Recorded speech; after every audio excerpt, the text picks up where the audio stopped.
Por isso que Pedro escreve as suas duas cartas e ele diz que escreveu para relembrar eles das palavras dos profetas, que é luz que ilumina em lugar escuro. E ele fala a luz de um candeeiro. A palavra que está ali, que Pedro usa, é a mesma palavra candeeiro que aparece lá no Apocalipse. Luz de candeeiro. Ou seja, Pedro está falando, vocês são o candeeiro. E aquela luz, aquelas luzes, são as palavras dos profetas. Pedro não está falando são as minhas cartas, são as cartas de Paulo.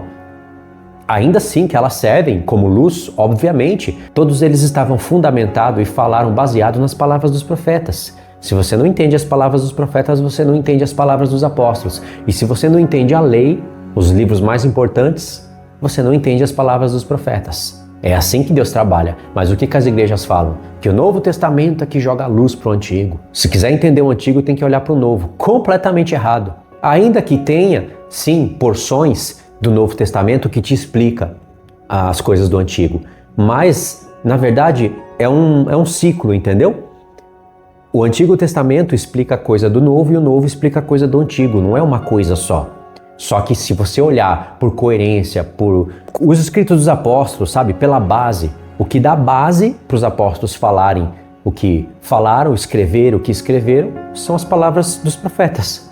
Por isso que eles jogam links. Por isso que Paulo pega 1, 2 versos e diz, como diz o profeta Oséias. Mas se ele pega os 2 principais versos, você tem que ler o contexto todo para entender o que Paulo realmente está querendo dizer. Senão você não entende. Como naquela época, os próprios apóstolos não consideravam as suas cartas como escritura sagrada, no mesmo pé de igualdade dos profetas, eles escreviam para que as igrejas fossem para a escritura da época. E assim nós temos que fazer hoje também, só que hoje nós temos o Novo Testamento como parte de toda a escritura.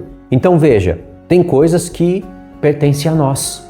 Nós temos que juntar o testemunho da lei, dos salmos, dos profetas, junto com os apóstolos que testificaram todas essas coisas e ir lá para o livro do Apocalipse e comprovar todas as coisas. Então, o único momento em que Levi fez o que Malaquias disse e fez aqui o que Moisés está profetizando foi lá no Templo de Salomão, mas a profecia não se conclui lá. Então isso daqui é para o milênio.